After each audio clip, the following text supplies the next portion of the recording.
1 minute to air. The live stream has started.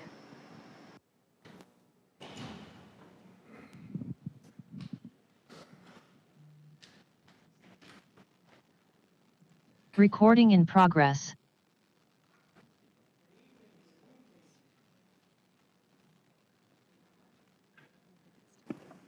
Happy Monday, everybody. Happy Monday. I would like to welcome you all. 30 seconds. Just 1 second.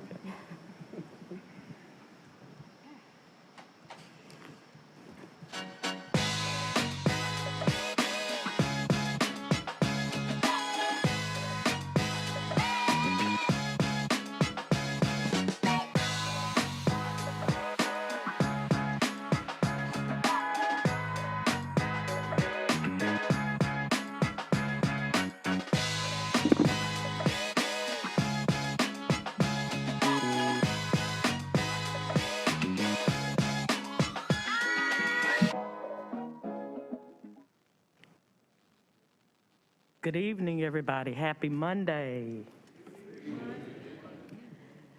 I would like to call the Durham City Council meeting to order for this, the 18th day of April at 7 p.m. here in City Hall Plaza. We welcome all of you here in attendance tonight, and we have a fairly full audience tonight, and those joining us remotely as well.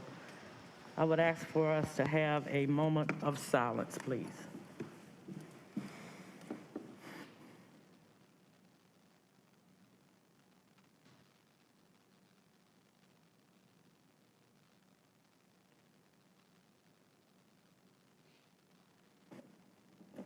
Thank you. Councilwoman Freeman, if you would lead us in the Pledge of Allegiance. Yes, if you'd like to join us, please stand and turn.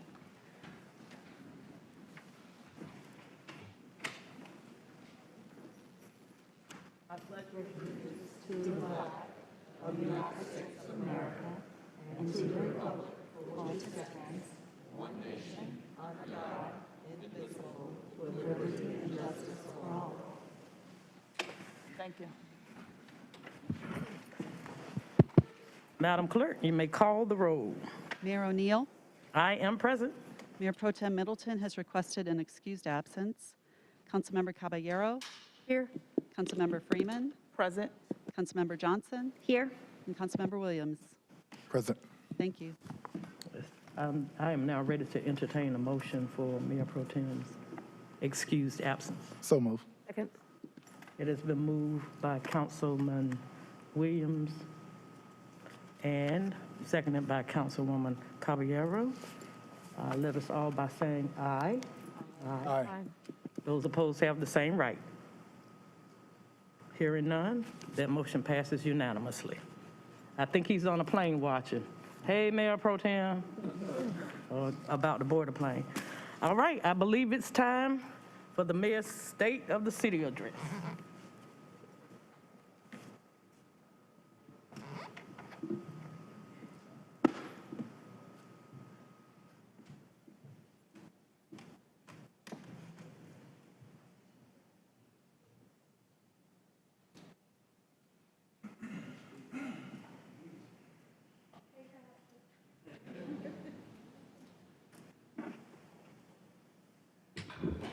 Good evening, everyone.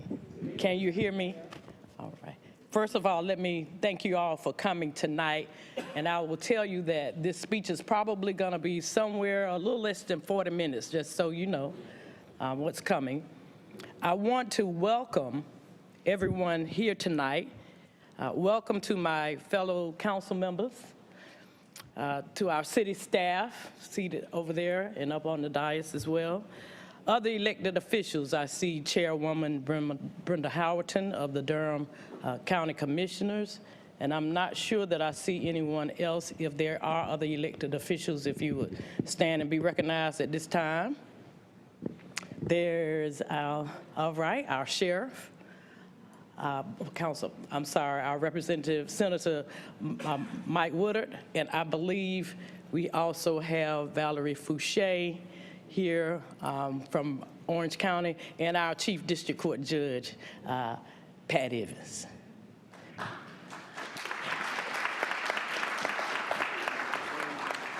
Most importantly, I want to welcome all of the residents of the Bull City here in person and at home. Welcome to my first State of the City address.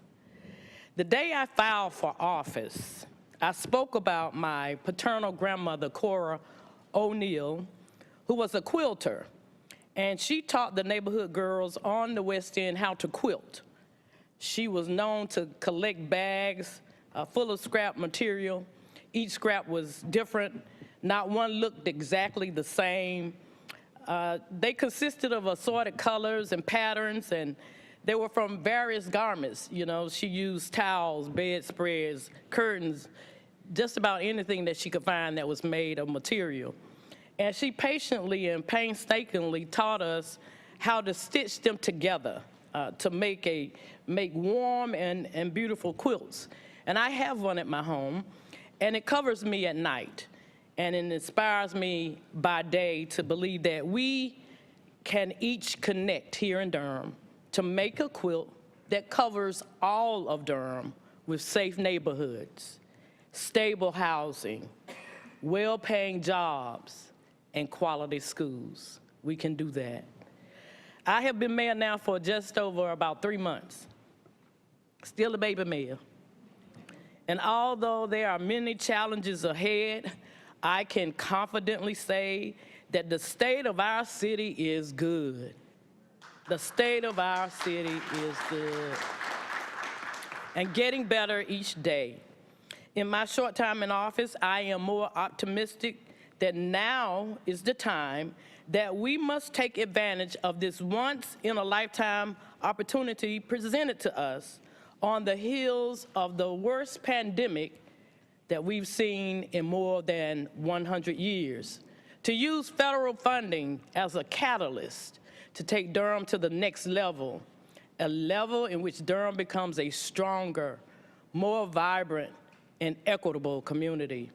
We have a unique opportunity to transform this city through innovative solutions that build strong communities. I'm going to talk a little bit about our city operations. You know, I have been humbled and immensely pleased and overwhelmed by the dedication and work of our city's employees.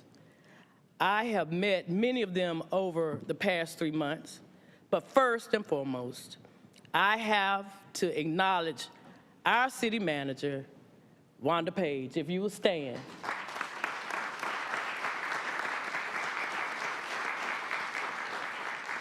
Wanda and her leadership team, consisting of Deputy Chief Managers Keith Chadwell, if you will stand, Mr. Bo Ferguson, Ms. Bertha Johnson, and Chief of Staff Kamisha Wallace, who cares for me. They do much of the heavy lifting of the city's operations. And when I tell you they are generally in City Hall at all times of the day, and all times of night, and all across the city, they work really hard. And they each lead teams of hundreds of dedicated city staff across 29 departments devoted daily to the service of our residents. Take a look at the City of Durham website, and there you will see them listed. But I do want to just call a couple of names, because some of these departments I never heard of before becoming mayor. The Audit Services, the Budget and Management Services Department, Water Management, Neighborhood Improvement Services, City Planning, Fleet Management, Solid Waste Management, over 2,000 employees strong. City employees are both the life force and the backbone of any city. We must continue to prioritize that our employees are well compensated, treated fairly, and with the utmost respect. Thank you again to all of our city employees. I would also be remiss if I didn't recognize this young lady standing over here holding the computer that's working the slides. That's Miss Amber Wade, my left hand, because I'm left-handed, my left hand, my assistant, a true asset to me and our city. I would also like to recognize our city attorney, Attorney Ken Rayburg. He's back with us. And the lady that I call my teacher, who has taught me how to run these meetings, our city clerk, is Diana Schreiber. They provide legal, administrative, and procedural guidance to our entire city council. And I'd also like to acknowledge Ms. Beverly Thompson and her communications team, the baddest in the land. A huge thank you for your support. And our newest member of the mayor's office, my part-time extern, Ms. Danielle Nolan. Please stand, Danielle. She's a Durhamite and works for Duke. Now, those of you here in the audience and those watching at home, please join me in one more rousing applause to all of our outstanding city employees.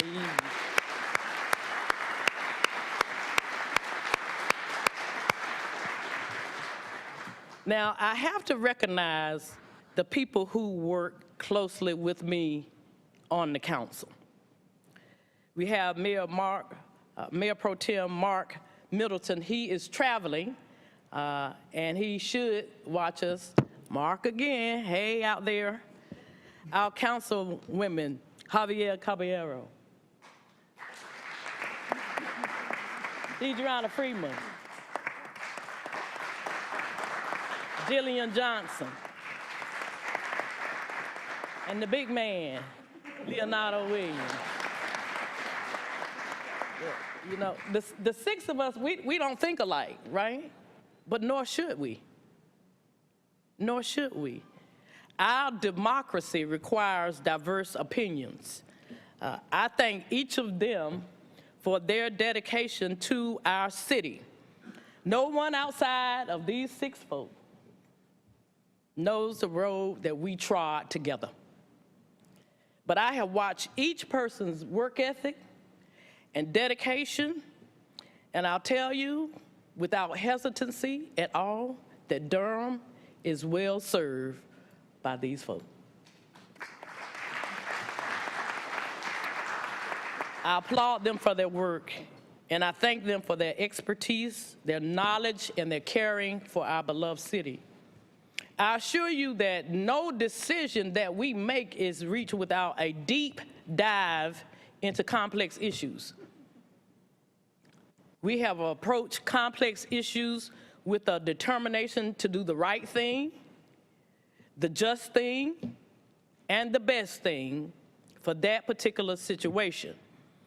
I assure you that we make decisions to the extent humanly possible in the best interest of all Durham residents.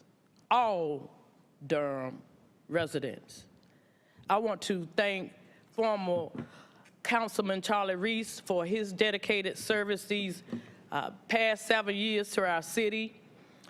His departure leaves a vacancy that the council will be seeking to fill. We've had 21 individuals who have expressed their interest in embarking upon public service by submitting their applications for consideration for this vacant seat. We thank them for that. Holding public office is serious business, and I'm grateful that we have a strong pool of candidates from which to select. We intend to choose an applicant who will represent the interests of all Durham residents. Tonight, I will talk about a few things I think needed to move our city forward: safe neighborhoods, shared economic prosperity, affordable housing, infrastructure, public health, COVID-19, and an inclusive and welcoming city. Let's start with safe neighborhoods. Before taking office, I told Durham, my hometown, that one of my highest priorities was working towards creating a safe city and safe neighborhoods for all of us. Our city is in crisis, and gun violence is taking the lives of far too many of our residents and our young black men. Over these past few months since I have taken office, gun violence has marched towards a seemingly new levels of violence and chaos. Just this past week, we've seen 6 deaths. First, I want to express my deep sympathies to those families here in Durham whose loved ones were stolen from them by gun violence. As the leader of our city and as a mother, I am grieving with you. I also want to recognize the citywide trauma that our residents are feeling. We are a city in pain, and we are struggling to make sense of the violence we continue to witness. I want to say to all families who are hurting today and have experienced violence, including my own, that we see you, we hear you, and we commit to doing everything necessary to combat this unnatural state of affairs. Let us pause for a moment of silence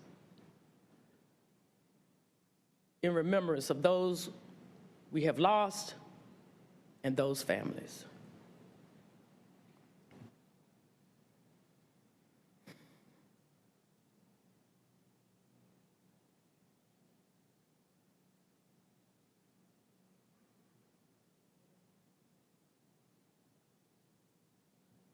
Thank you. Every child, every child, every child, every family, every person in Durham deserves to feel and be safe. You know, some of our neighbors have been living in parts of our city where gun violence has become part of their everyday lives. Part of their everyday lives. They hear it every night. Mothers keeping their young children inside, even during daylight hours. Living in fear is not a Bull City value.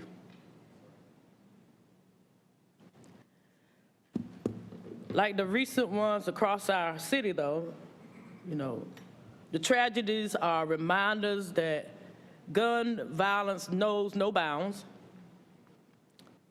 Sadly, we know that gun violence is a distinctly American tragedy.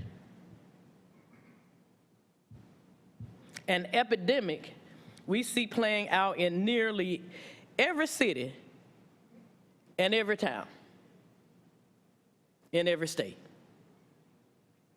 We know from decades of evidence that preventing this specific form of violence requires clear and coordinated solutions from community organizations, law enforcement, healthcare facilities, housing support, business owners, educators, government, faith communities, parents, families, everybody,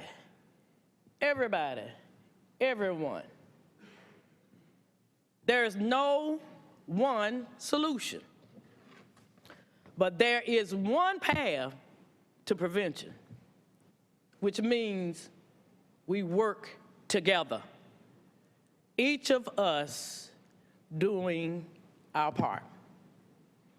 I want you to listen as I offer an explanation of what the roles of the various parts of the government play, what each is sort of charged to do, because we get a little confused about who's in charge of what sometimes. And I know that I didn't know a lot of it until I became mayor. So this board, the city council, is a policy-making board. We have 3 hires: our clerk, our attorney, and our city manager. The city manager, Ms. Page and her able team, they manage the day-to-day operations of the city. They keep it going, right?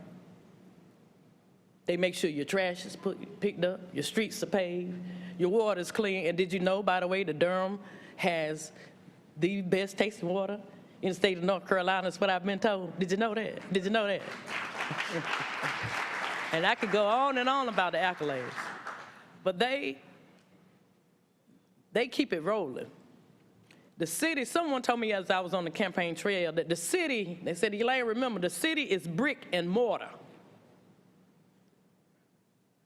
Chairwoman Brenda Houghton and her team of commissioners are human services. So we make sure that trash is picked up and streets clean. We partner with the county on a lot of things, including planning. But our able and fearless leader, the chair of our Board of County Commissioners and her historic board, they're in charge of the Department of Social Services, mental health, your libraries. They help fund the jail. They fund the schools.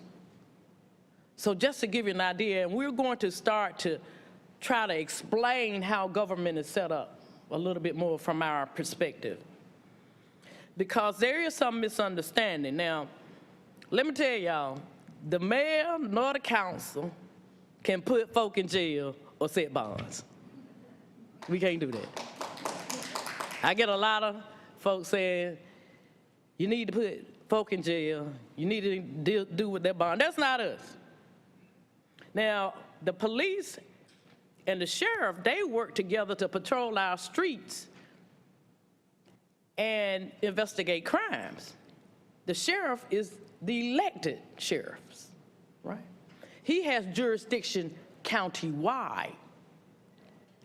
Our chief is supervised by our city manager, who makes that hire. She has jurisdiction in the city. But those 2 law enforcement officers both work in Durham together, and they have an understanding of how they work together. And that follows pretty much how law enforcement runs. Now, there is a place that I'm intimately familiar with, another branch of government, that is responsible for carrying out the mandates of the criminal law. That doesn't happen in City Hall. That occurs in Chief District Court Judge's building and Superior Court Judge Orlando Hudson, our senior resident. That's the courthouse. That is the epicenter of the jurisdiction of criminal behavior and the consequences thereof. That means that's where your criminal laws are meted out. That's where the punishment, that's where the trials occur, that's where that action happens. Now, it is the responsibility of the city government to address issues concerning how people live life. Making sure that all people have access to affordable housing is something we should and are looking at. Safe neighborhoods, clean streets, clean water. We need to make sure that we provide recreational activity opportunities. Make sure that our businesses are strong, and make sure our city is a place where businesses want to come so that our residents can get great jobs and provide for their families. It's the city government's responsibility to allow our residents to have great options for making a great life, living in a great neighborhood, having a great job, or running a great business. So that picking up a gun as a tool of your trade becomes a choice one does not have to make. Now, my interactions with the young men in this city, some of the young men in this city, and I call them young because I done turned 60 years old at this point, has come under scrutiny. It pains me to think that we should not talk or interact with these young men and get their perspective on Durham and have them be a part of the solution. Now, I was invited to the table to meet with two groups of young men several months before I was elected. Now, there have been elected officials and community service members in the trenches long before I ran for mayor, working with these young men and other young men. Chief District Court Judge Pat Evans, our Sheriff Clarence Burkhead, Councilwoman DeJarana Freeman, along with Dennis Garrett of Love and Respect, Jackie Wagstaff was there, Montina Dunsford, the former Chief of Police Steve Chalmers, Harold Chestnut, Faye and Melvin Simmons. They own the Backyard Barbecue, in case y'all want to know about that. And others, they've been working in the streets for years. They were out there. And so it was timing. And they invited me to a meeting to see what I had been missing, because I had been the dean for a while. You know, I was close up and personal when I was a judge, but I was gone for about 2.5 years as the dean. So I pretty much lost my connection. Now, I ain't never lost my street cred, but I lost my connections a little bit.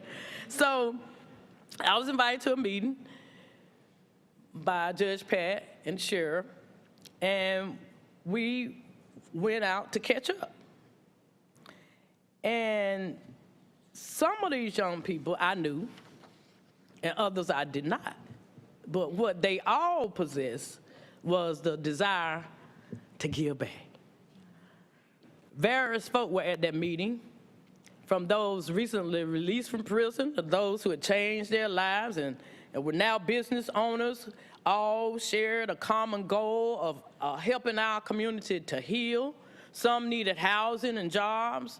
Others needed a door to open for their expanding businesses. You know, some needed the opportunity to be able to rent or buy a home without having the felon status stop their process. My job was to listen, gain trust, help to provide those opportunities for housing, employment, so they would, in turn, help us to implement a ceasefire between organizations. And I don't call folk gangs. They're not UFOs or aliens. They are our sons and our daughters. So they wanted to help us to begin to help other people transition out of street life.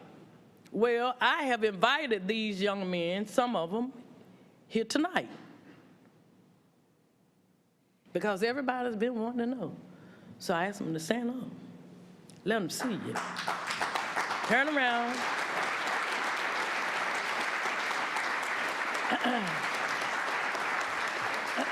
Dennis, if you will call their names. Call their names. This is Dennis Garrett Jr. I am our youth ambassador. This is the guy on the New York team. He's going to give you his real name. He's the captain of the team. Mayor O'Neill, can you give this to him,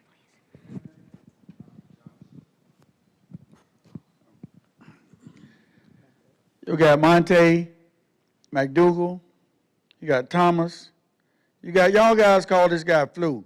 But if you want some entertainment, one of the, like entertainment, right? Then you got Mike. Now, Mike is cut from a whole different cloth. Not only is Mike outspoken, but he come from prison and started his own business. He has a nonprofit till we help adolescents and troubled youth. and he does a lot of hiring. He's the manager of local hotels, and he does some wonderful things. And we cannot exclude Donald. Now, this ain't a public political forum, but Donald is running for city school board, right? We need him. And then we got our gentleman standing up. That's our new member of the crew. That's Fred. Now Fred came to us through Flu, and like Fred was going through something, and Flu took him under his wing. So what we do is we transition.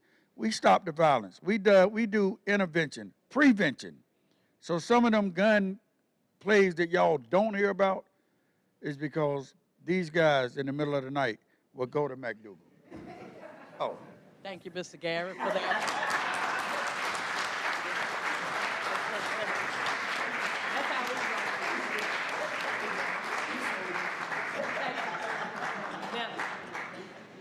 Now, they will be available. I've asked them to make themselves available to any of the news folk that would like to speak with them. I let them tell their own story about what we've been doing and trying to help them do.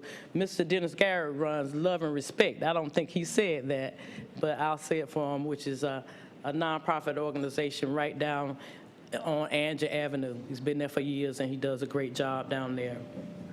So they'll be able to tell you that. Now, in addition to my interactions and trying to I call them the reformers. They're really shot callers, though.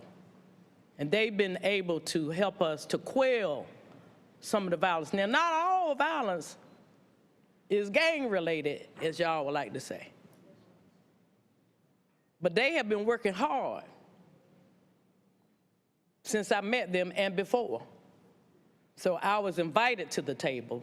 And those who were not invited to the table, you're going to have to ask Judge Pat and the sheriff about that, because I was invited to participate with these young men. And we do have some young ladies, and we appreciate all that they do for Durham.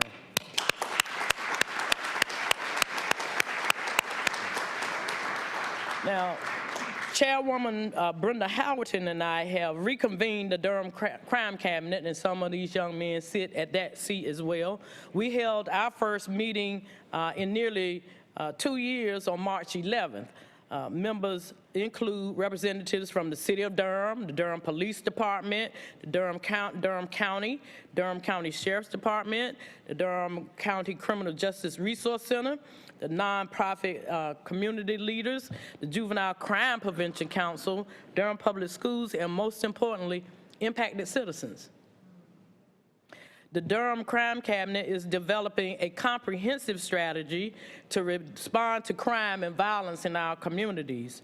And we are now really focusing in on housing. We've decided to stay in that space over the next couple of months and really get a deep dive into housing. That's a complex issue, and the Durham Crime Cabinet knows that it is all interconnected. If you do not have a safe place to lay your head, all bets are off for success. So we're going to stay in that space and learn.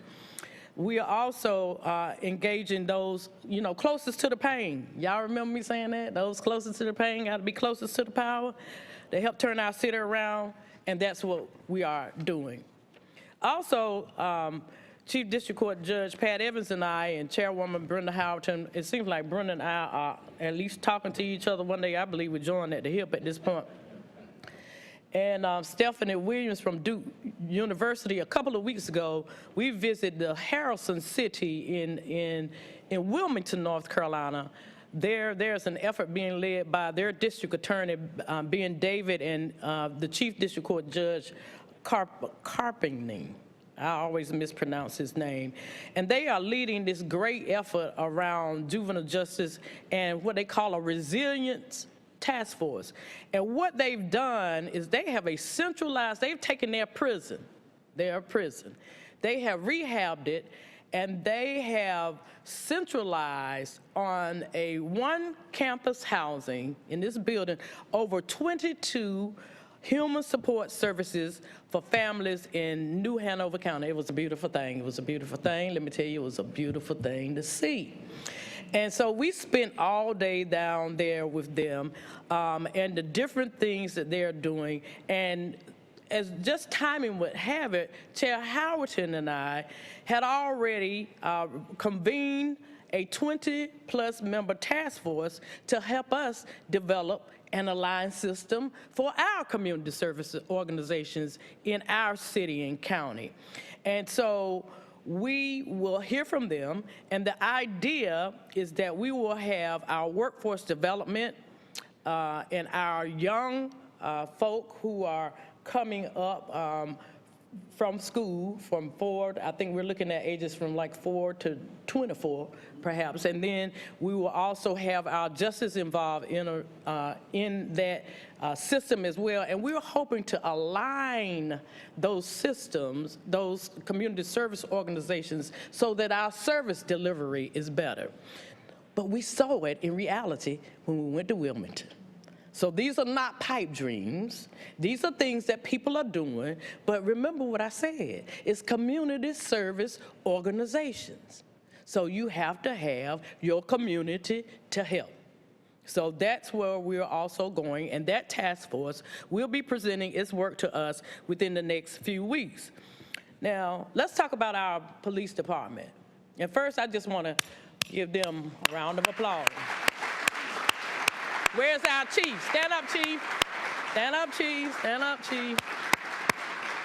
Yeah. She's been heavy on my mind this weekend, over the last couple of weeks, and all of our police officers, because they have to go to every one of these scenes. They are our first line. So think about that and what that means to these public servants at the truest meaning of its word. And we need to increase the number of highly trained and qualified officers so that they have some help in combating crime.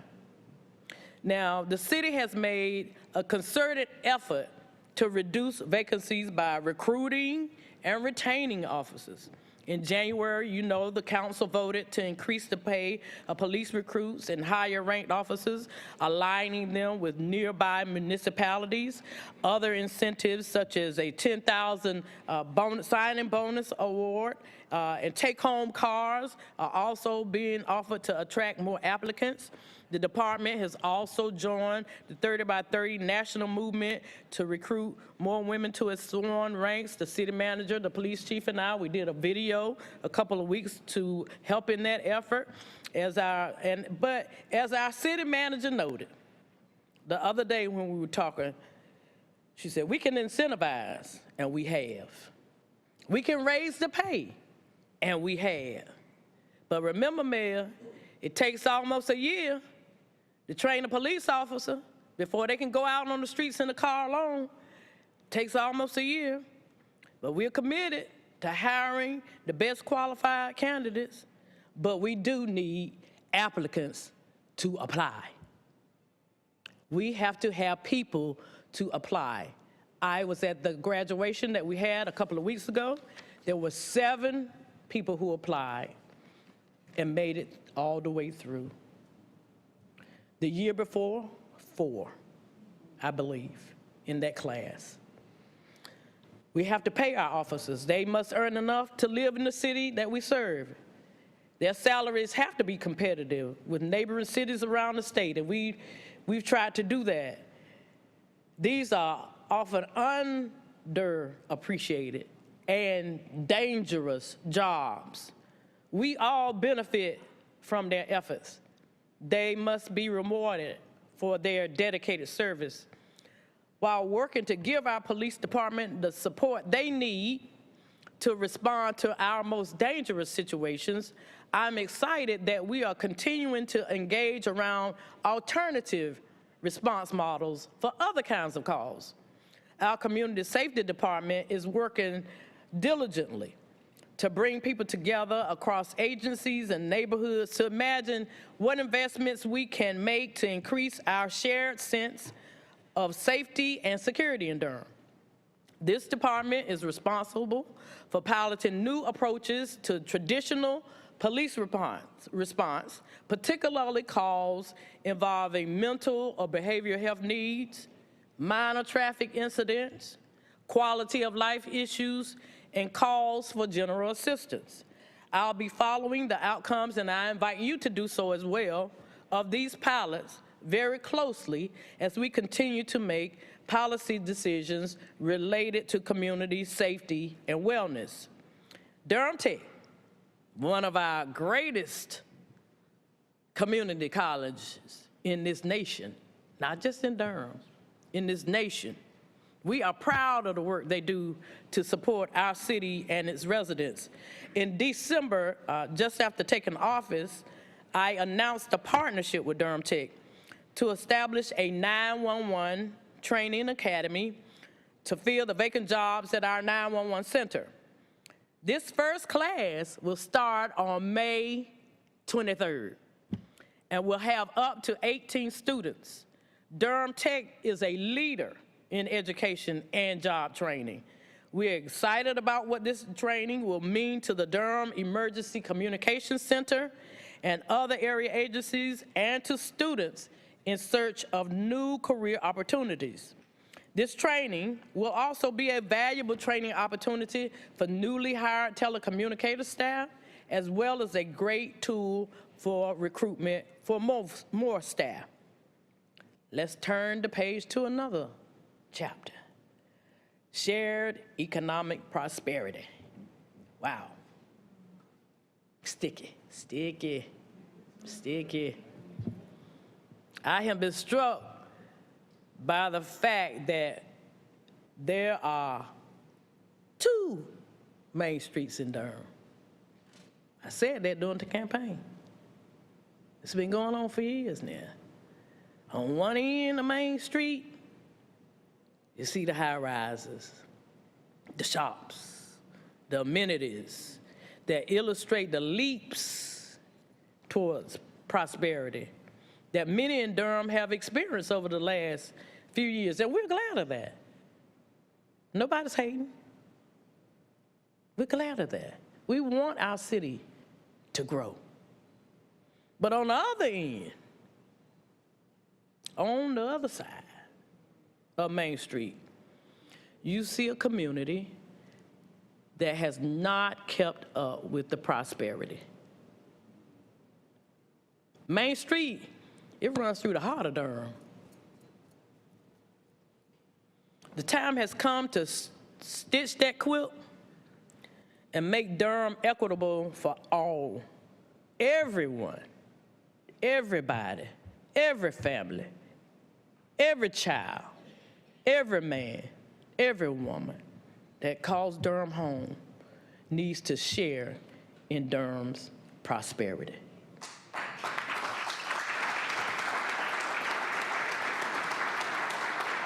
Now, part of this rebalancing, has to include, let's be real, investing in areas of our city that have been negatively impacted by urban renewal and decades of neglect.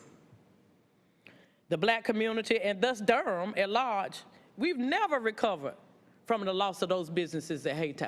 We've never recovered from that.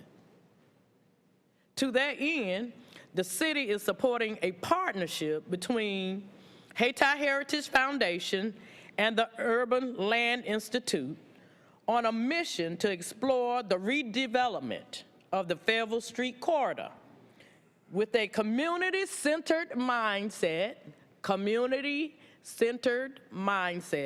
ensuring that the community, the community, y'all hear community? All right, is involved in both planning and economic participation. Hayti will come back.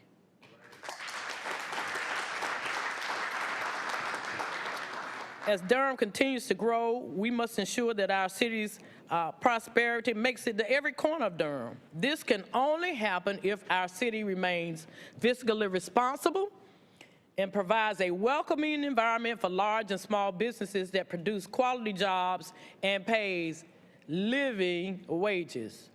We must focus on expanding public-private partnerships that benefit our cities and the city, our residents and the city. Sorry about that.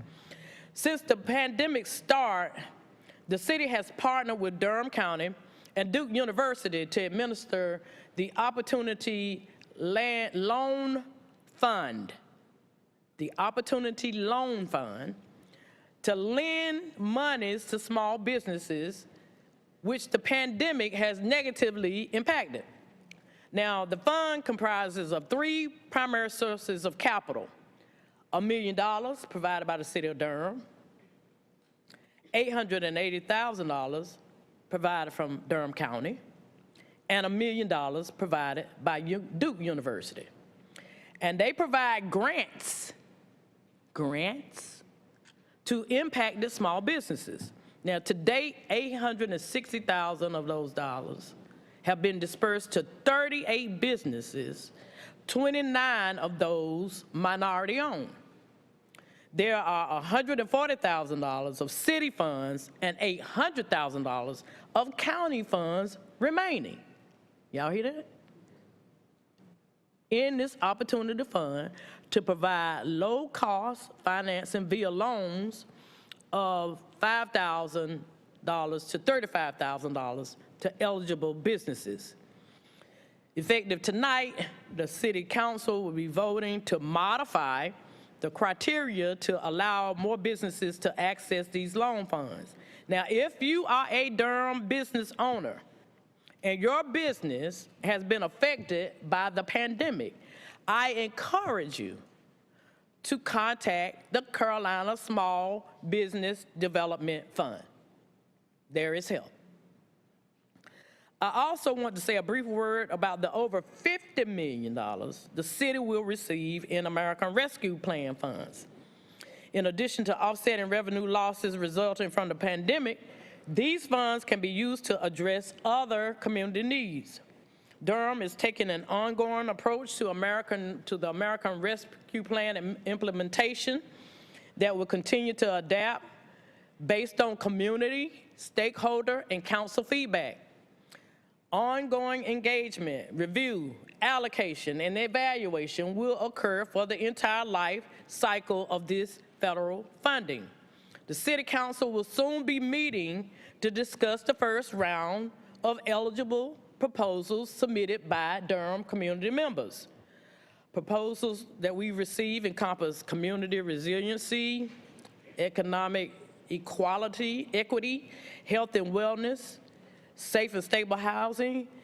It's time to do something bold, everybody, and impactful with these funds. So I'm looking forward to this upcoming discussion among my council colleagues.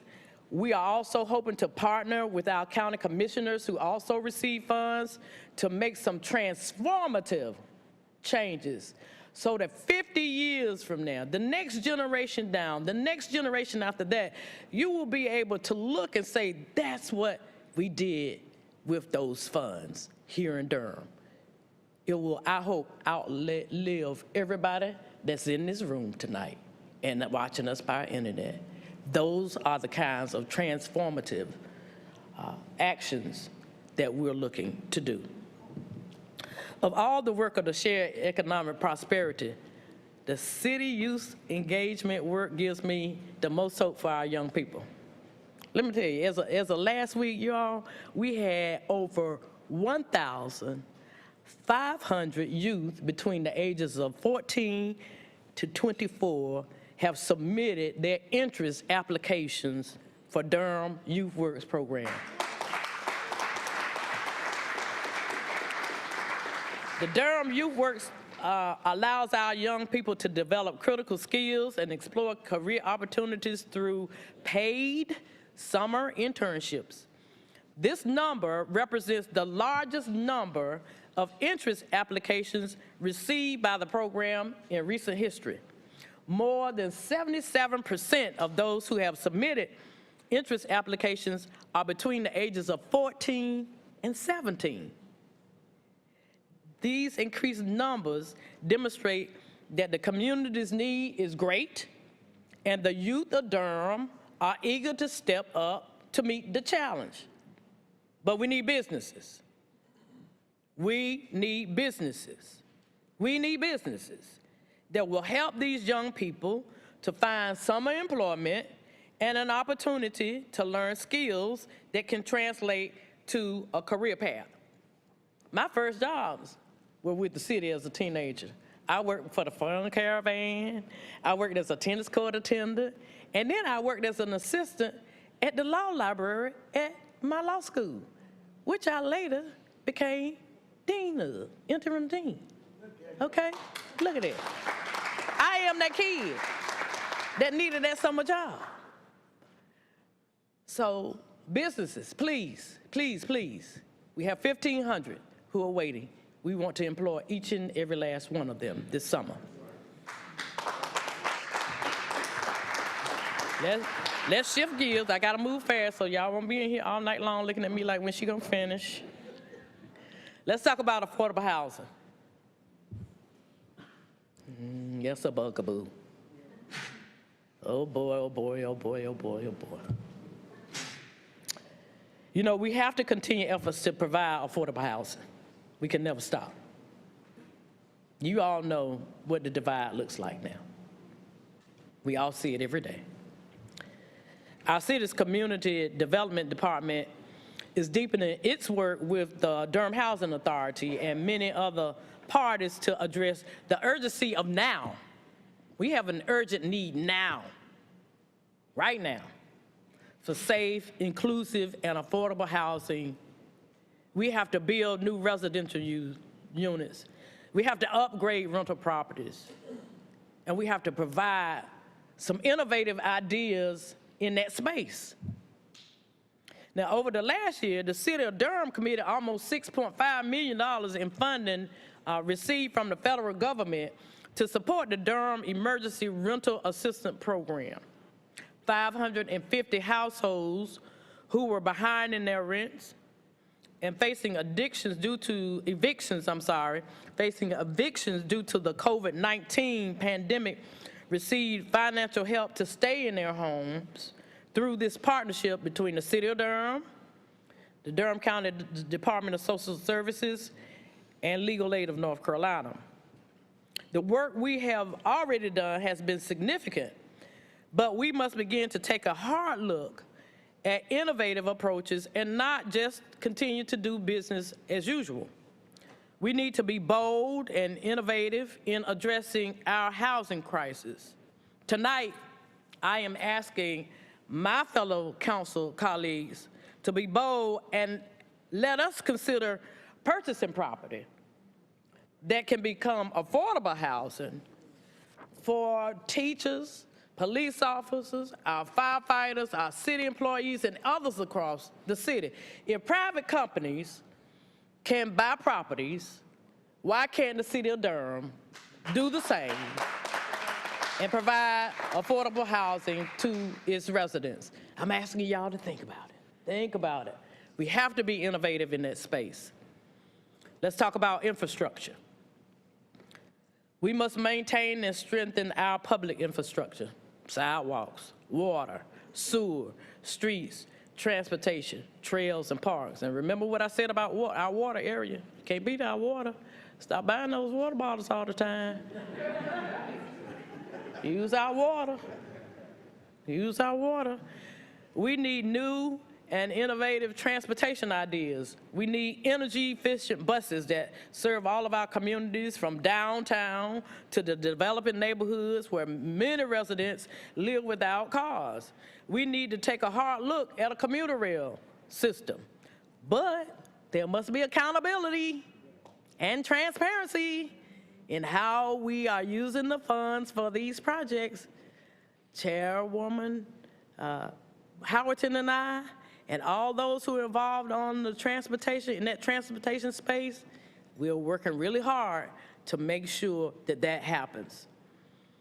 We are committed to developing an equitable public transportation system that not only will serve a few, but provides much needed access to schools, grocery stores, doctors, employers, and more. We have to.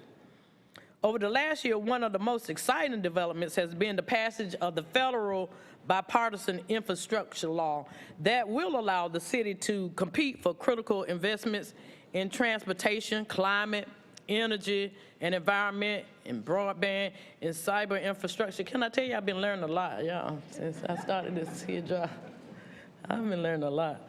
And in response, you know, our administration, when I tell you they're great, they put together, they've assembled a cross-departmental team, right, led by our city manager's office to set our priorities and identify and apply and track progress towards capitalizing on this once-in-a-generation funding, because a lot of this is competitive money. You have to write the grants. It's competitive with folks all across the nation.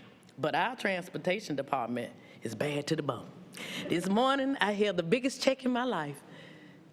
Did y'all see it on the news? For $19.8 million because of the folk in the transportation department that wrote those loans, that wrote that, okay? So we have gotten almost $20 million so far, right? We have a $9 million award and raised grants for the 1.76 mile long multi-use trail. It's on an abandoned Norfolk and Southern rail line. And so that's going to connect our pedestrians and cyclists along a route from North Durham to downtown.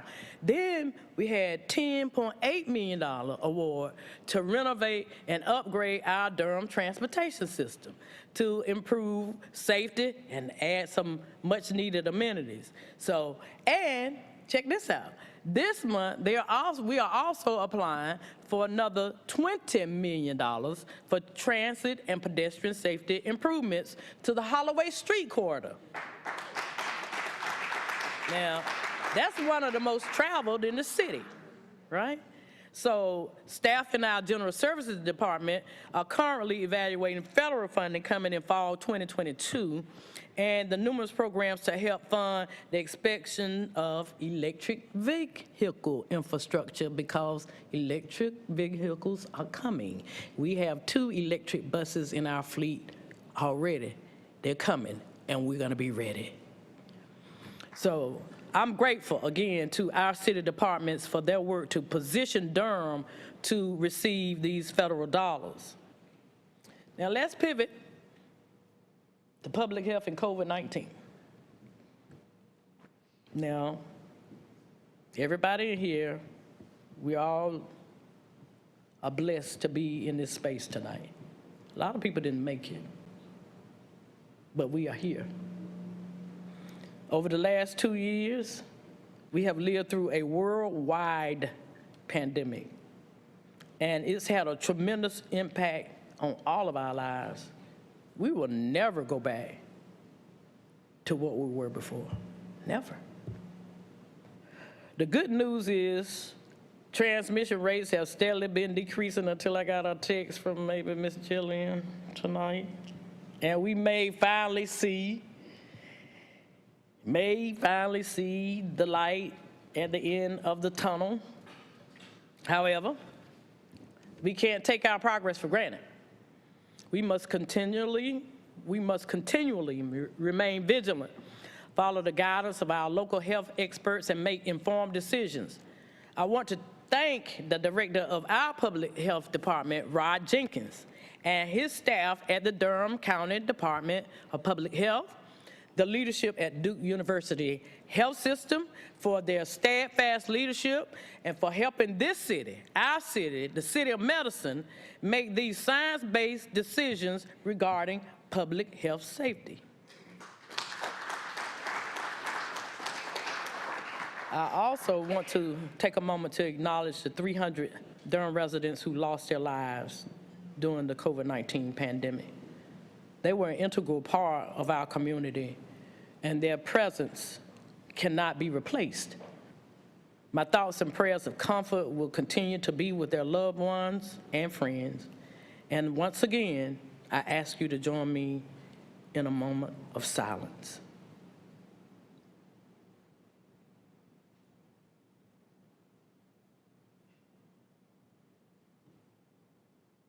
Thank you.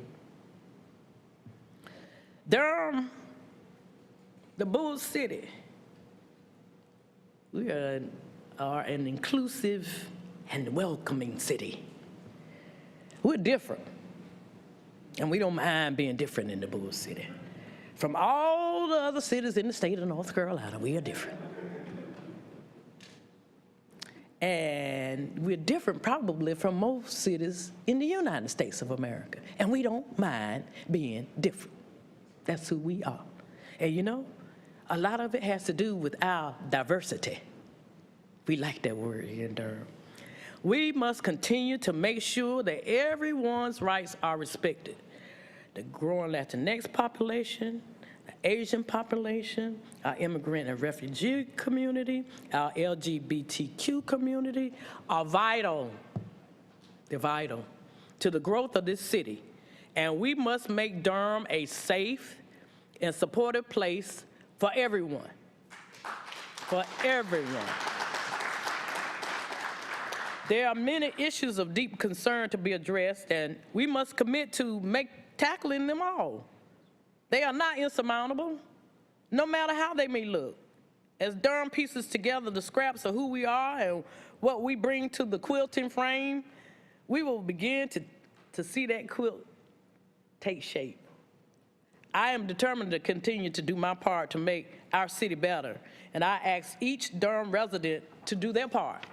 No one person can do it alone, no one city council, no one county commissioner. Please, we need your help. Make it your mission to find a place at the quilting frame to help. There are so many ways to find your place in that frame. The city of Durham alone has nearly 30 boards, committees, and commissions that you can participate in. Each board directly advises the city council on a multitude of topics that affect our great city, from affordable housing, bicycle and pedestrian infrastructure, and open spaces to community safety. Over 240 of our neighbors have already answered the call and are serving every month. I would encourage each of you to visit our city clerk's office webpage to review and view the current vacancies and apply. Come and help. Stipends are available, got a little money, to ensure equitable compensation for board members' time and expertise. Tonight, in all seriousness, I make the call for everyone to commit to 5 hours of community service if you are a resident of Durham and you're able. Here are some suggestions to get you started. First, join your neighborhood Partners Against Crime, or PAC. Join your PAC organization. There are 5 PACs across the city. If you are a Durham resident, you are a member of a PAC.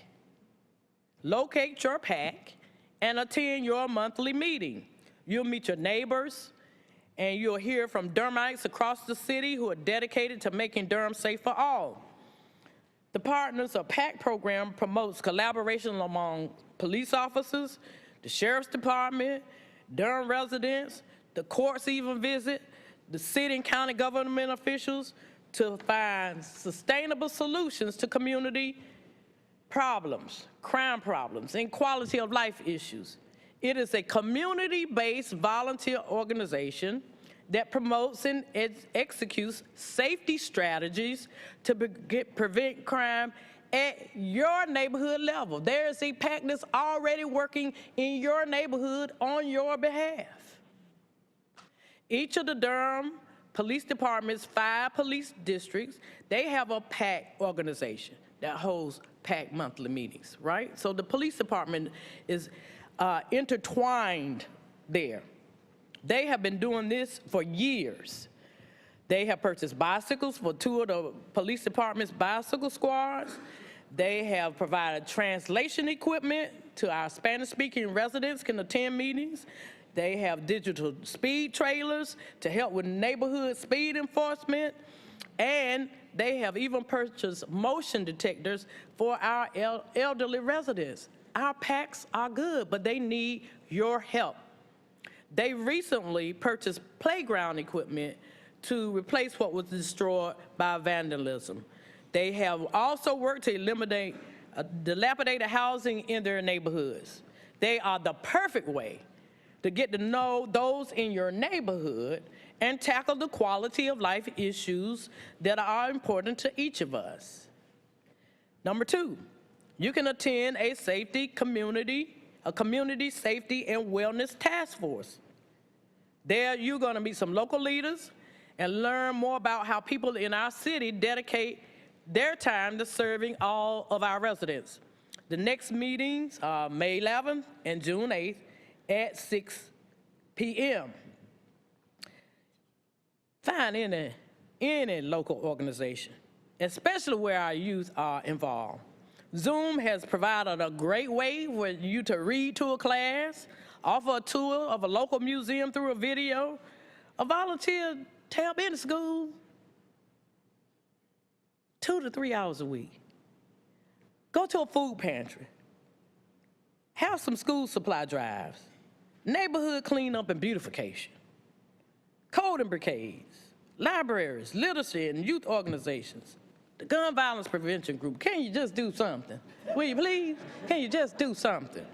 The list goes on. And bring a friend, or 2, or 10, so we can grow the network and begin to coordinate together. You've heard my call to volunteerism. Dr. Martin Luther King said, life's most persistent and urgent question is, what are you doing for others? I deliver that call again. Step out of those circles in the communities that you're familiar with. Find yourself in service to others in our city. Durham is rich with nonprofits and community organizations that can help you find your fit. Deliver meals, encourage our elderly neighbors, pick up trash and litter on our streets. And speaking of trash, I believe a safe city begins with a clean city. And I want to spotlight Keep Durham Beautiful. That's a nonprofit working in partnership with the City of Durham's General Services Department and Durham County. Once again, Brenda and I are tied at the hip, to help residents act on litter prevention, recycling, and waste reduction, beautification, and community greening. Keep Durham Beautiful. They have several activities each year. They host them. Families, friends, church groups, and even businesses can volunteer for community litter cleanups, creek and river cleanups, tree plantings and community greening, and other environmental activities. This year, let's all deepen our engagement with them. Remember, our only way up is together. The last thing that I will mention before ending my first State of the City is the one thing, maybe 2 things, that we should all be capable of doing. And that is being kind and respectful.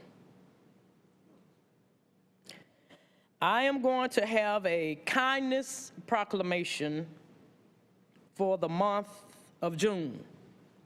And each month thereafter, I hope to promote a virtue.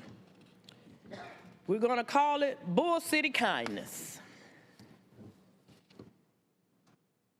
And I just want to give you this example of what I mean by Bull City Kindness. As I was coming to City Hall last week, I was stopped at the stoplight of Blackwell and Jackie Robinson Parkway, and that's right where the Durham Bulls entrance is. And I was heading towards City Hall down Blackwell. And there's normally a homeless person that stands right on that corner every day. And I looked out of my side eye, and I saw a car pull over to the side. They were making the right to go on to Blackwell. And the driver, I saw him lean over, and they jumped out. It's a young black man. He left the door wide open, and he ran across, he literally ran across the street to hand that man some money. That is Bull City kindness. It's time for us to care more about each other. We have to see each other. We have to want the best for each other. We are the Bull City. We can become the quilt covering the city. We all love by working together. Let us all continue to work together to ensure that Durham is a city for everyone, united. I'm pleased to say tonight that the state of the Bull City is strong and getting stronger. Thank you. God bless you all. May Jesus bless all of us.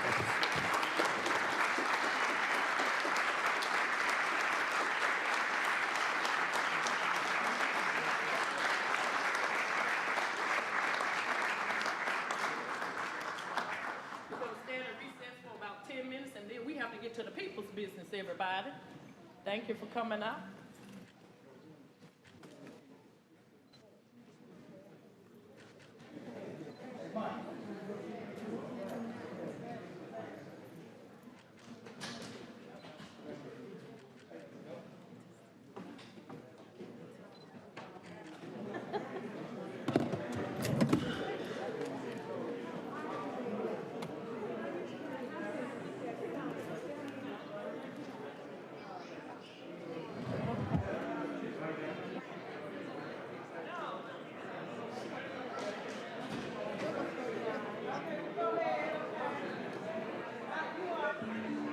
There's no place like home. Home is where the heart is. Hey, can I help you? Oh, thank you. Thank you so much. It is our place of safety and warmth. Home is where love resides, memories are created, and laughter warms the heart. That's why the Durham Human Relations Division is committed to enforcing the Fair Housing Act, which prohibits unlawful discrimination based on race, color, disability, religion, sex, familial status, or national origin.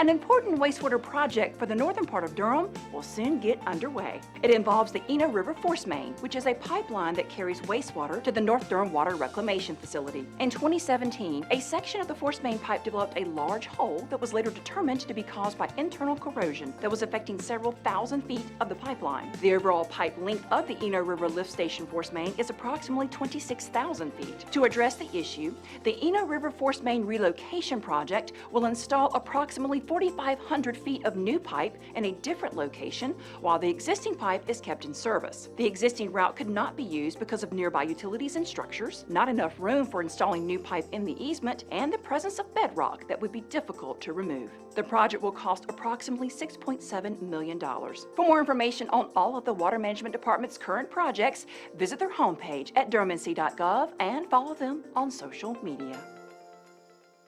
So I know you've been pretty open about the fact that during your time as a judge, your son was serving a life sentence in Right. prison.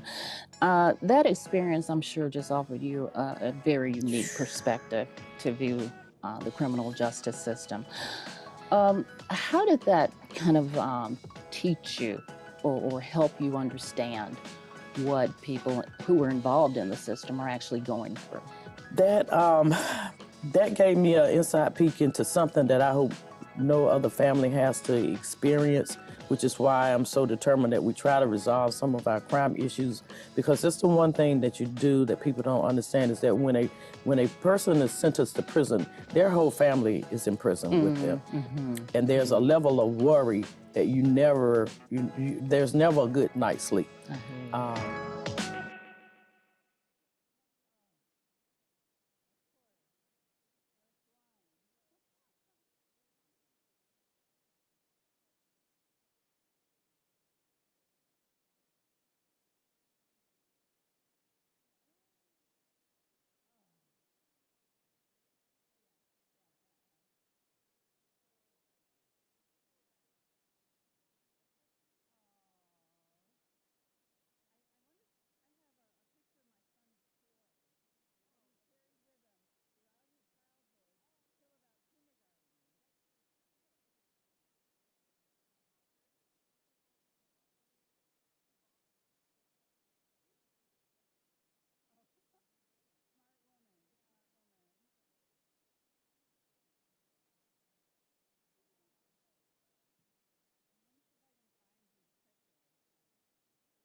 It wasn't like you was reading a piece of paper. You would look down, but then you could tell that you.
Okay, everybody, we're going to come back in. We're going to bring it back in. Got to get in our space.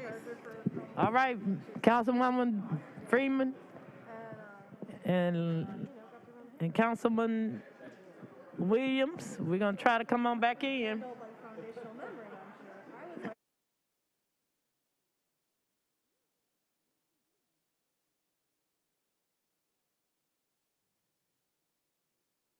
All right. Oh.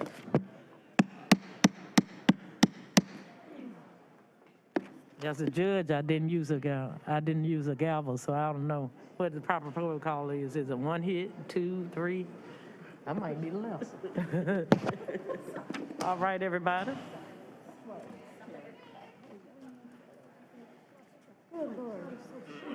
It's going to go quick. All right, thank you all for coming back. We are now back to handle the people's business for the evening. And I first call on Councilwoman Caballero to read our ceremonial item this evening, which is a Fair Housing Month proclamation.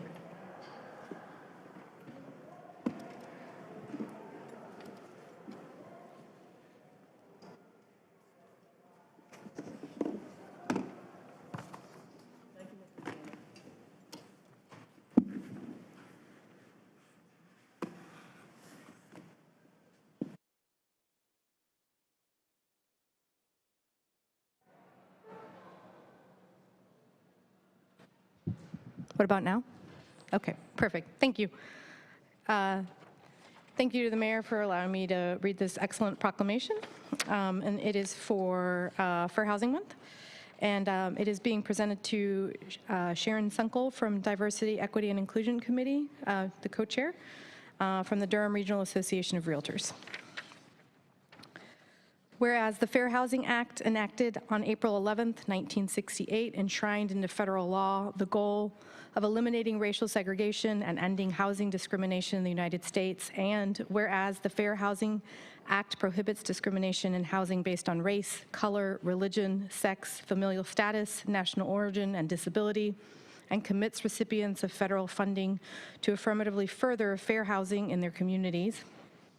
And whereas Durham is committed to the mission and intent of Congress to provide fair and equal housing opportunities for all, and whereas our social fabric, the economy, health, and environment are strengthened in diverse, inclusive communities, and whereas more than 50 years after the passage of the Fair Housing Act, discrimination persists and many communities remain segregated, and whereas acts of housing discrimination and barriers to equal housing opportunity are repugnant to a common sense of decency and fairness, now therefore I, Elaine M. O'Neill, Mayor of the City of Durham, North Carolina, do hereby proclaim the month of April 2022 as For Housing Month in Durham, an inclusive community committed to fair housing and to promoting appropriate activities by private and public entities to provide and advocate for equal housing opportunities for all residents and prospective residents of Durham.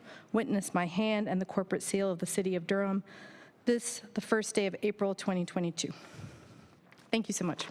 And I'm not sure if Ms. Sunkel is on, oh, I didn't know if you were on Zoom or with us. Thank you for joining us. Thank you, Ms. Sunkel.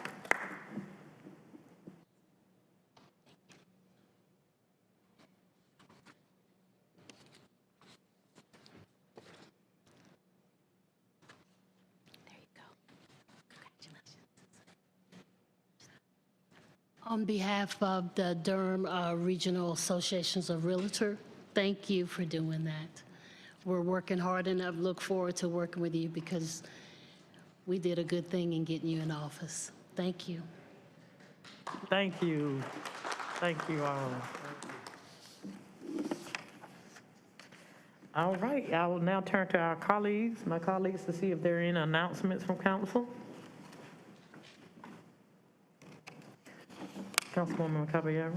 Thank you. Good evening, everyone, and congratulations on your first State of the City, Madam Mayor. Thank you. I just wanted to thank my colleagues for their very generous motions around excused absences for myself. I unfortunately was out of the country and contracted COVID. And so if you are planning on traveling out of the country, make sure you get a refundable ticket and good travel insurance and have the time and privilege that you may also get stuck for a week. Our numbers are increasing. Please be vigilant. I know that obviously we do not have an enforced mask mandate in Durham County or in most of this country and in many places in the world, but numbers are increasing. We are seeing that in Durham. We're seeing that across the triangle. In some cases, it is extremely important that we continue to wear masks when possible. Even as I was triple vaxxed, it was still not a fun ride. So again, thank you so much to my colleagues, and I did have the opportunity to connect with Councilmember Williams around rescheduling our ARPA meeting and look for a message from us on updates around that. Thank you so much, and we're so glad you're well and back. Thank you so much. Anyone else have any announcements?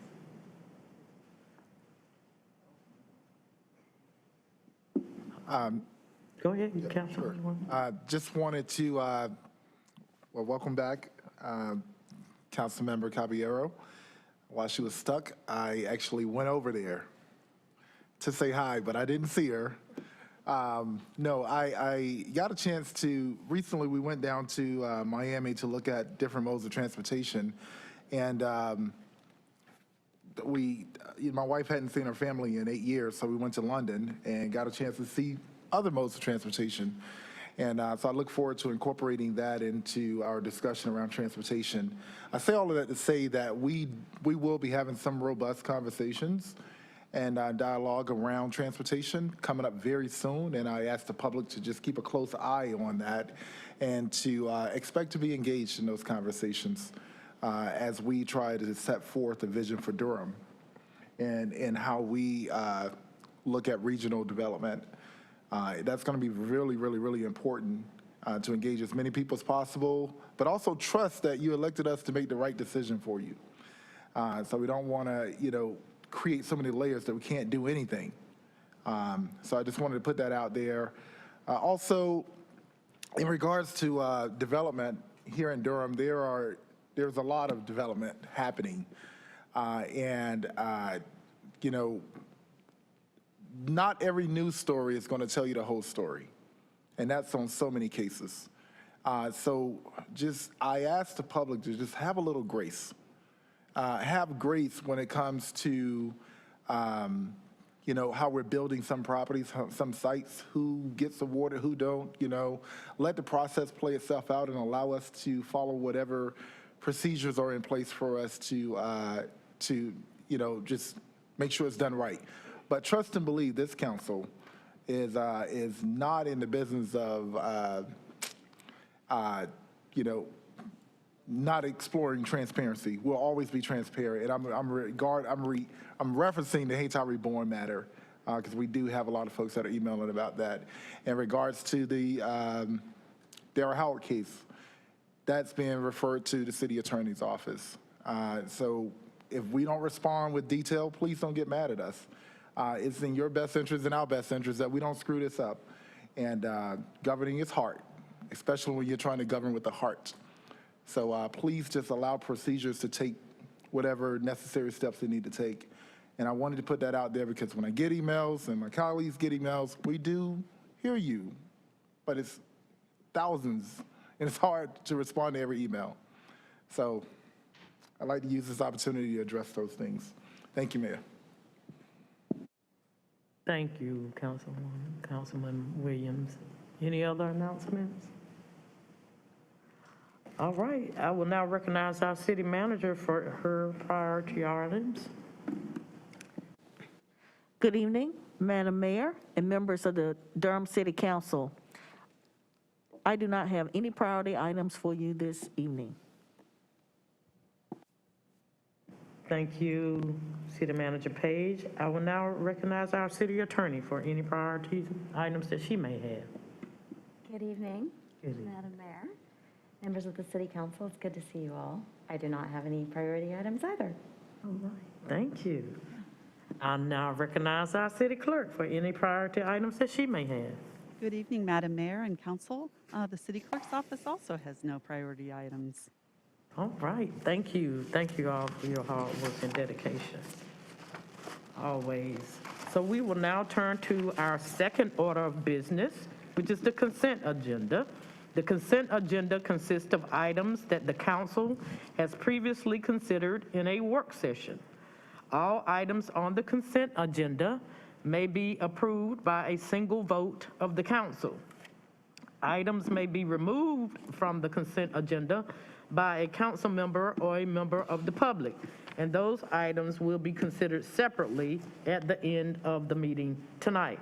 And I will read those items on the consent agenda into the record. Item number 3, the amended Durham City County Immigrant Refugee Affairs Interlocal Agreement. Item 4, 2022 Short Session Legislative Agenda. Item 7, Lofts at Southside Phase 3 and Phase 4 Site Preparation and Environmental Assessment Contract with McCormick Barron Salazar Development. Number 8, Lofts at Southside Phase 3 Development Loan Commitment. Item 9, Lofts at Southside Phase 4 Development Loan Commitment. Number 10, award of construction contract to Harem Construction Company Incorporated for the Githens Lift Station and Force Main Project. Item 12, preliminary findings, resolution, and bond order for general obligation refunding bonds. I didn't want to pull the item, I just wanted to say I was grateful that the staff was looking at refunding them early, and appreciate that effort. Thank you. Item 13, the interlocal agreement with Durham County for fire inspections and fire investigations. Item 14, cooperative group purchase contract, one split body rear loading refuse truck. Item 15, construction contract with NIPS Solutions LLC for the Durham Bike Lane striping project, NCDOT tip number C-5605E. Item 16, construction engineering and inspections contract with Rummel, Klepper, and Call LLP for the Durham Bike Lane striping project, NCDOT tip number C-5605E. Number 17, construction engineering and inspections contract with SEPI Engineering and Construction, Inc. for the Durham Neighborhood Bike Boulevards project, NCDOT TIP number C-5605I. Item 20, the First Amendment to Durham Small Business Recovery Fund Service Agreement.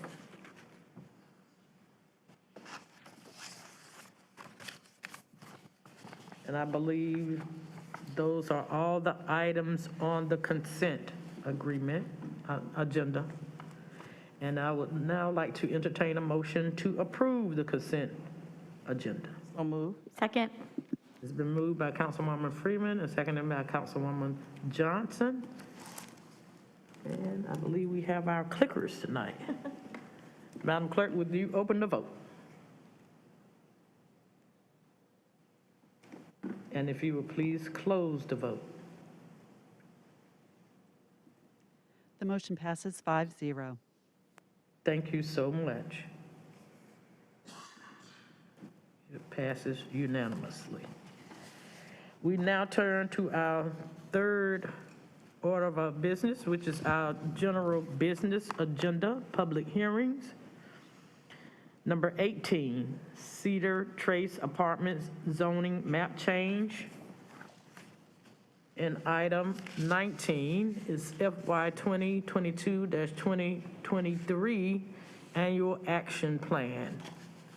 And we now will entertain information concerning item 18, Cedar Trace Apartments zoning map change, and we will receive the report from our staff. Thank you very much, Mayor and council members. Michael Stock with the Planning Department. Before I begin, staff would like to note that all the required public hearing notification for this Planning Department item has been performed and is on file for review. Case Z21-00015 Cedar Trace is a request to rezone 5 parcels of land totaling 16.88 acres located south along Carr Road and east of Highway 70, South Miami Boulevard. Current zoning is residential suburban 8 or RS8. The applicant proposes to change this designation to residential suburban multifamily with a development plan or RSMD. The properties are currently designated low medium density residential in the future land use map or FLUM. The proposed RSMD zoning is inconsistent with the designated future land use. If the proposed zoning is approved, staff recommends a change to the FLUM to designate the property as medium-density residential. The plan proposes commitments which are detailed on the cover page of the proposed development plan, including commitment for 100% of units to serve households at 80% AMI or less, with an average of 60% AMI, and for a clubhouse amenity to be provided. Planning Commission recommended approval with a vote of 11-0 at its February 8th, 2022 meeting. And as a reminder, there are 2 actions requested. The first is a motion on the zoning map change ordinance itself, and then the second is adoption of the appropriate statement of consistency. Thank you, and I believe the applicant is here. Thank you, Mr. Stock. We will now entertain questions and comments from council.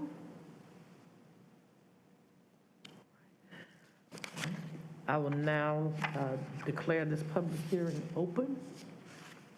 And we have 3 persons who have signed to speak tonight, Mr. Toby Coleman, Mr. Mac Louder, and Mrs. CJ Tariq. Good evening, Mayor, members of council. My name is Toby Coleman, 2702 Stewart Drive here in Durham. I'm here on behalf of the applicant, Taft Mills, the Taft Mills Group, and CJ Tyree is also with the developer. He's on Zoom, and Matt Louder is the project engineer. I'm getting some feedback here, I apologize. Let's see, this is my phone. Long story short, this is an affordable housing project. It's a low-income housing tax credit project. I know most of y'all are familiar with that. It's a 4% project, meaning that it is not a competitive project. It's 200 units. Again, as the zoning conditions provide, all the units, there'll be some income averaging potentially on this, which means there's going to be a maximum of 80. Some of the units could be affordable to people making as high as 80% of the average median income. The average income availability will be 60% or less. Just to put some numbers on that, for a family of 4 in Durham, that's about $51,000. So that really goes to that quilt that Mayor Neal, you were talking about. This is really for the firefighters, police officers, people who work in retail and things like that. We do have, obviously, we have a brief presentation. I'm not sure if it's necessary. We'll certainly available to answer questions. This is a project where we're happy to say that we did get a recommendation of approval from the Planning Commission, 11-0. We think that says a lot about the quality of this project and the needs that this helps meet, and we are available for questions. Thank you so much. And I believe that all of our speakers this evening are proponents. Are there any questions from council for Mr. Coleman? Thank you, Mr. Coleman. We'll turn now to Mr. Matt Louder.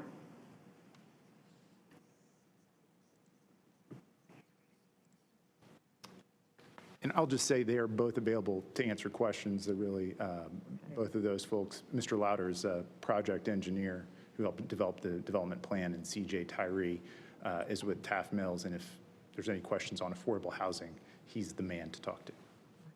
Are there any questions for either of these gentlemen from council? All right, we will now declare the public hearing to be closed, and the matter is back before the council.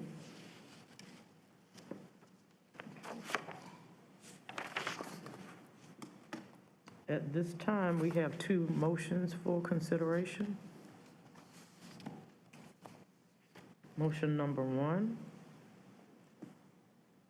I'm ready to entertain motion to adopt an ordinance amending the Unified Development Ordinance by taking property out of the residential suburban -8, RS-8, Falls, Jordan, Watershed Overlay District B, F/J-B districts.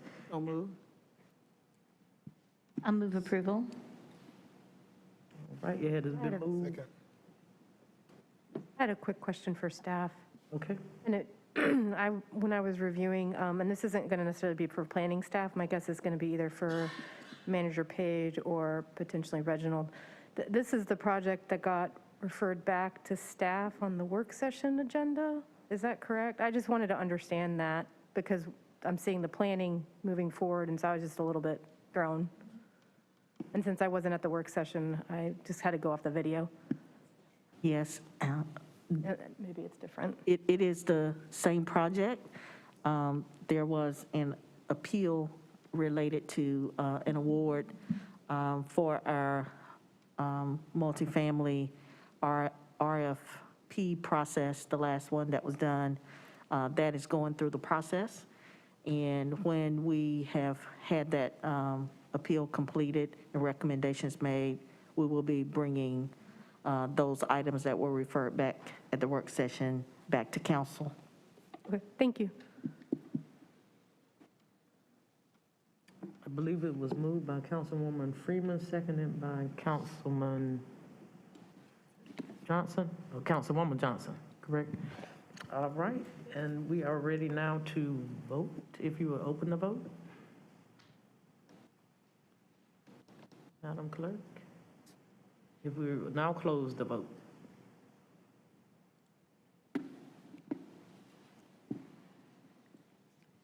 And the motion passes 4-0. I'm sorry, 5-0. Councilmember Johnson? Madam Clerk, my remote appears to be dead, but I'd like to register a yes vote on that item. Thank you. Thank you. The vote is 5-0.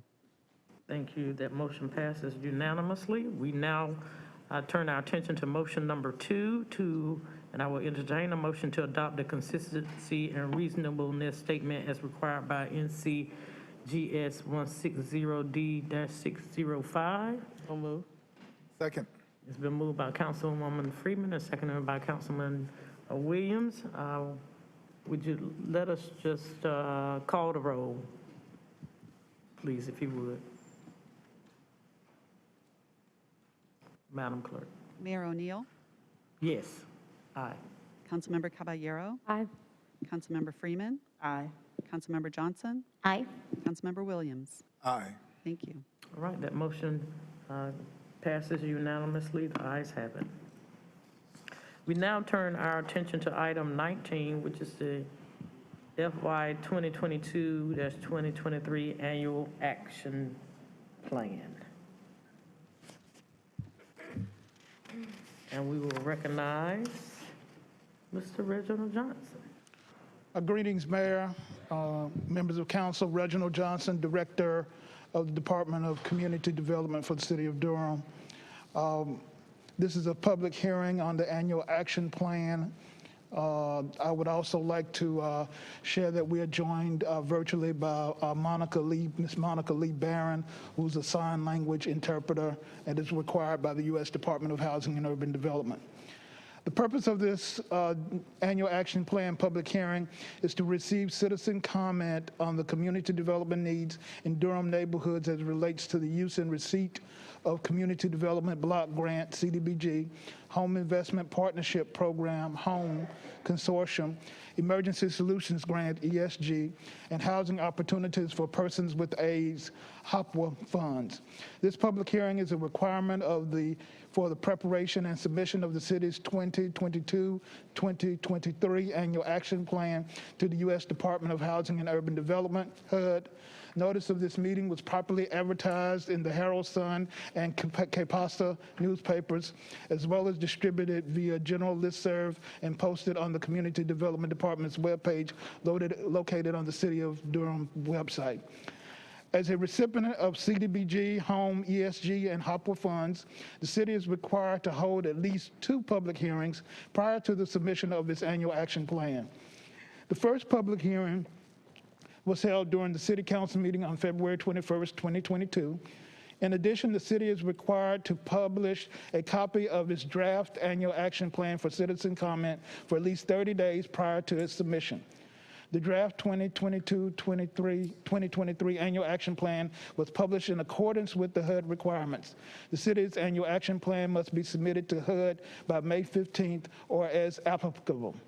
HUD has not notified the city of the final entitlement amounts to be received for FY 2022-23.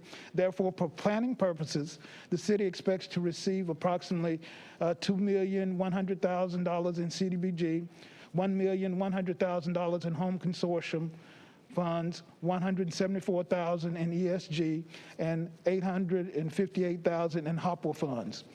In closing, a summary of the comments from this public hearing and written comments received from citizens during the development of the annual action plan will be incorporated into the final 2022-2023 annual action plan. Thank you. Thank you, Mr. Johnson. At this time, you've heard the report from the staff. I now declare this public hearing to be open and will first entertain questions and comments from the council.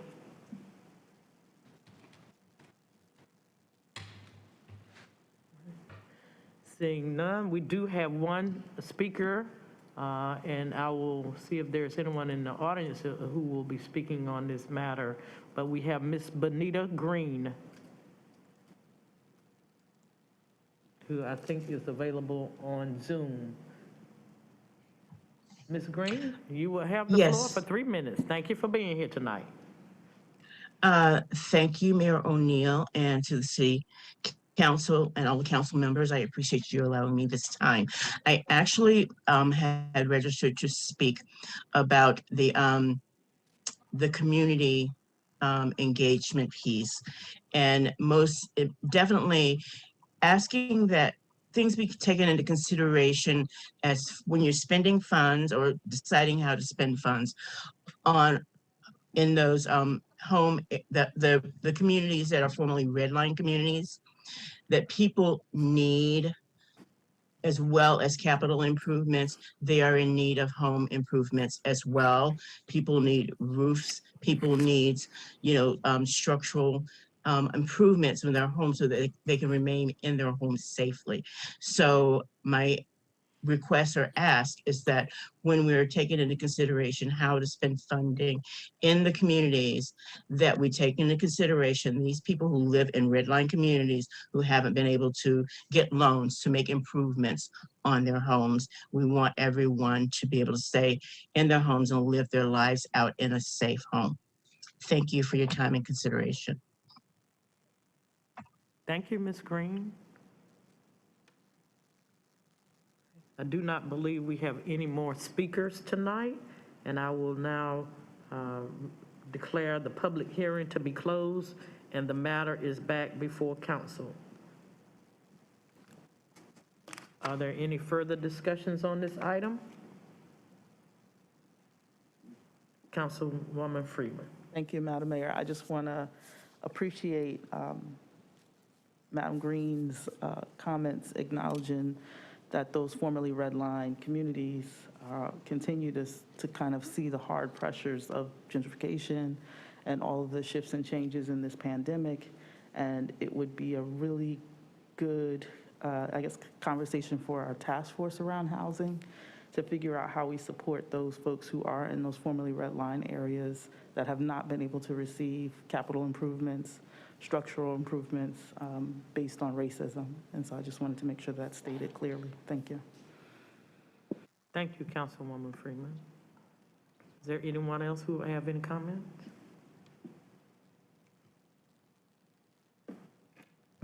All right, we are now ready to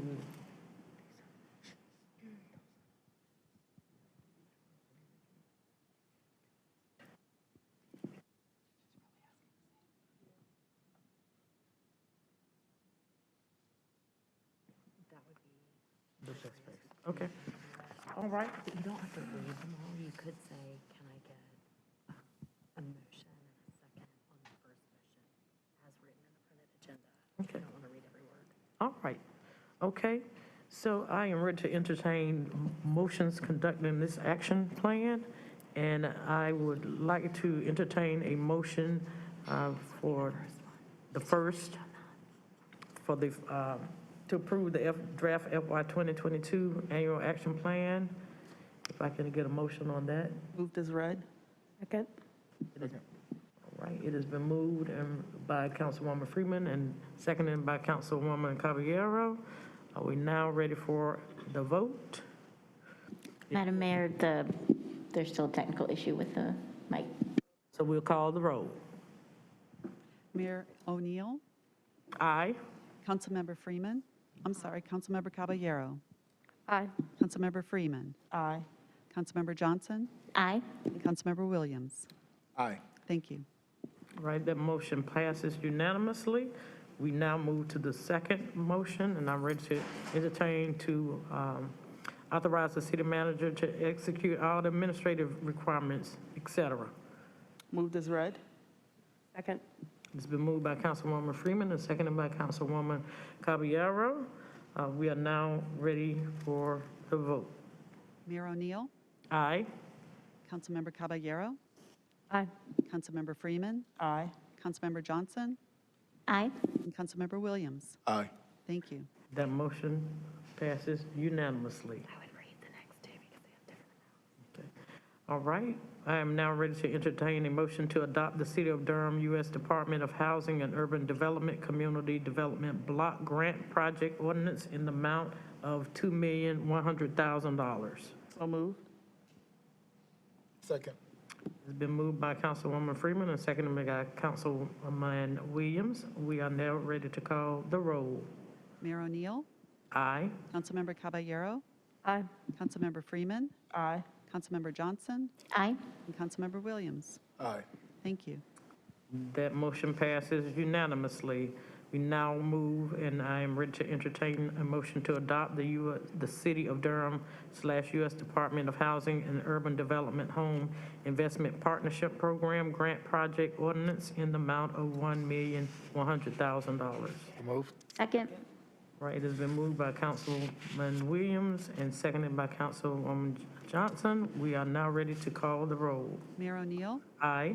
Councilmember Caballero, Aye. Councilmember Freeman, Aye. Councilmember Johnson, Aye. and Councilmember Williams. Aye. Thank you. That motion passes unanimously. We now move and are ready to entertain a motion to adopt the City of Durham, U.S. Department of Housing and Urban Development Emergency Solutions Grant Project Ordinance in the amount of $174,000. So moved. Second. It has been moved by Councilwoman Freeman and seconded by Councilman Williams. We are now ready for the vote. Mayor O'Neill, Aye. Councilmember Caballero, Aye. Councilmember Freeman, Aye. Councilmember Johnson, Aye. and Councilmember Williams. Aye. Thank you. That motion passes unanimously. We now move to the last item, motion for consideration this evening on this item, to adopt the City of Durham, U.S. Department of Housing and Urban Development Housing Opportunities for Persons with AIDS Grant Project Ordinance in the amount of $858,000. So moved. Moved. Second. Moved by Councilwoman Freeman and seconded by Councilman Williams. We are now ready for the vote. Mayor O'Neill, Aye. Councilmember Caballero, Aye. Councilmember Freeman, Aye. Councilmember Johnson, Aye. and Councilmember Williams. Aye. Thank you. That motion passes unanimously. We now turn to see if there are any other matters that will claim our attention for this evening. Madam Mayor, I just want to say you ran a great meeting, and we had a wonderful State of the City. I want to thank you. Thank you, Councilwoman Freeman. I appreciate that. Anything else? There are a few people emailing me saying, texting saying they're going to do their 5 hours Yay! already. Great job, man. All right, everybody. It looks like we are now adjourned at 8:56 on this April the 18th, 2022 in the Bull City. Bull City Strong. Have a good night, everybody.